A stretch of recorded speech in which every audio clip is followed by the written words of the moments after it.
अस्सलाम वालेकुम वरहमतुल्लाहि वबरकातुहू। जनाब आज माशाल्लाह ब्रीडिंग क्वालिटी वाला माशाल्लाह बकरा ने माशाल्लाह खूबसूरत माशाल्लाह बकरा है और पलाई वाला बकरा है पिया।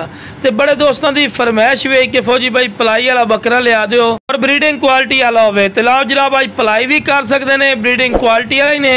उमर बिरा दी 7 महीने ने माशाल्लाह खीरा पठोरा है पिया और चंगे हाइट कादे च 33 तो 34 इंच माशाल्लाह हाइट कादा है। माशाल्लाह मोटे हड्ड पैरों दे विच ने और खूबसूरत फेस ब्यूटी और बिल्कुल बरीक पशम दे विच ने और कन्न दे लापर जबरदस्त माशाल्लाह जालर जबरदस्त।